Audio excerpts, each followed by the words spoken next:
आज हम बात करने वाले हैं झारखंड के बारे में। और सिर्फ योजनाओं की एक लंबी चौड़ी लिस्ट की नहीं, बल्कि हम उस पूरे सिस्टम को समझने की कोशिश करेंगे जिसे वहां के हर नागरिक को, मतलब जिंदगी के हर मोड़ पर सहारा देने के लिए बनाया गया है। तो सबसे बड़ा सवाल यही उठता है कि झारखंड आखिर अपने लोगों का ध्यान रख कैसे रहा है। देखिए, इसका जवाब छुपा है एक वेलफेयर साइकिल, या कह लें कि एक कल्याण चक्र की सोच में। ये एक ऐसा सिस्टम है जो हर किसी को जिंदगी के किसी न किसी पड़ाव पर संभाल लेता है।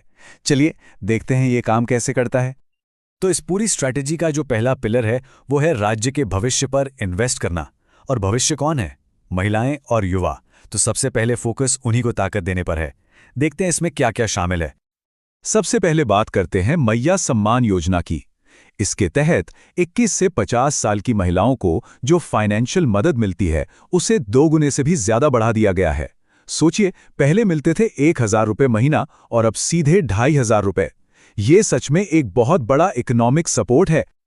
अब ये जो 40,000 रुपये की रकम आप देख रहे हैं, ये मिलती है सावित्रीबाई फूले किशोरी समृद्धि योजना के तहत। जब लड़कियां 18-19 साल की हो जाती हैं तो उन्हें यह पैसा दिया जाता है। मकसद बिल्कुल साफ है, एक तो पढ़ाई को बढ़ावा मिले और दूसरा बाल विवाह जैसी चीजों पर रोक लगे। अच्छा, अब एक ऐसी स्कीम की बात करते हैं जो वाकई में झारखंड को देश के बाकी राज्यों से अलग खड़ा करती है। एक ऐसी पहल जो इससे पहले किसी और राज्य ने सोची भी नहीं थी। ये है मरांग गोमके स्कॉलरशिप। और ये खास क्यों है? क्योंकि झारखंड देश का पहला ऐसा राज्य बन गया है जो एससी, ओबीसी और माइनॉरिटी कम्युनिटी के स्टूडेंट्स को भी विदेश यानी यूके और आयरलैंड में पढ़ने के लिए पूरी तरह से फंड कर रहा है। पहले ये सिर्फ एसटी स्टूडेंट्स के लिए थी, लेकिन अब इसका दायरा बढ़ाकर इसे और भी ज्यादा इंक्लूसिव बना दिया गया है। हर साल 25 स्टूडेंट्स चुने जाते हैं। हायर एजुकेशन का सपना देखने वाले कई स्टूडेंट्स के लिए पैसा एक बहुत बड़ी दीवार बन जाता है। उसी दीवार को तोड़ने के लिए ये नंबर बहुत जरूरी है, 15 लाख रुपए। जी हां, 15 लाख रुपए तक का लोन। और ये लोन मिलता है गुरुजी स्टूडेंट क्रेडिट कार्ड से। अब इसकी खासियतें सुनिए। ब्याज दर है सिर्फ 4%, वो भी सिंपल इंटरेस्ट। और सबसे बड़ी बात, इसके लिए कोई कोलैटरल मतलब कोई जमानत या कुछ गिरवी रखने की जरूरत ही नहीं है। क्यों? क्योंकि सरकार खुद गारंटर बन रही है।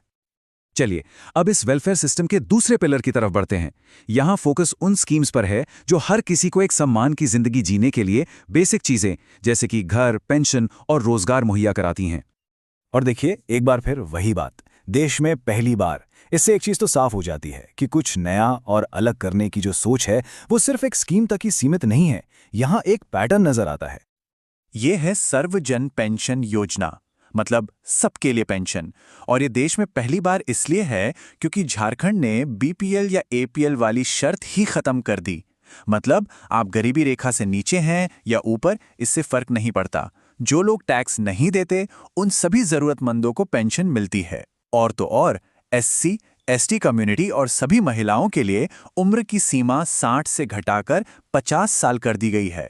सबको हर महीने 1,000 रुपये मिलते हैं। अच्छा, अब उन लोगों का क्या जिनके पास पक्का घर नहीं है? उनके लिए है अबुआ आवास योजना। ये स्कीम खास तौर पर उन लोगों के लिए है जो किसी वजह से सेंट्रल गवर्नमेंट की पीएम आवास योजना के दायरे में नहीं आ पाए। इसमें राज्य सरकार पूरी तरह से अपने खर्चे पर 3 कमरों का घर बनाकर दे रही है, जिसमें किचन और टॉयलेट भी शामिल है।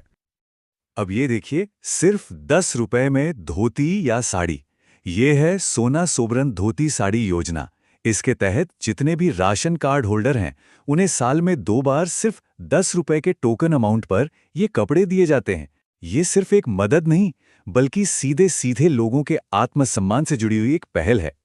ये जो 10,000 रुपए हैं, ये फूलो झानो आशीर्वाद योजना का दिल है। ये उन महिलाओं के लिए हैं जो मजबूरी में शराब बेचने जैसे काम करती थी। उन्हें ये पैसा बिना किसी ब्याज के लोन के तौर पर दिया जाता है ताकि वो उस काम को छोड़कर पलाश ब्रांड के साथ जुड़कर अपना कोई सम्मानजनक बिजनेस शुरू कर सकें। चलिए अब हम पहुंचते हैं अपने आखिरी और तीसरे पिलर पर। यहां पर सोच थोड़ी और बड़ी हो जाती है। अब बात सिर्फ एक व्यक्ति की मदद करने की नहीं, बल्कि पूरे के पूरे समुदाय और हमारे आसपास के माहौल को मजबूत बनाने की है।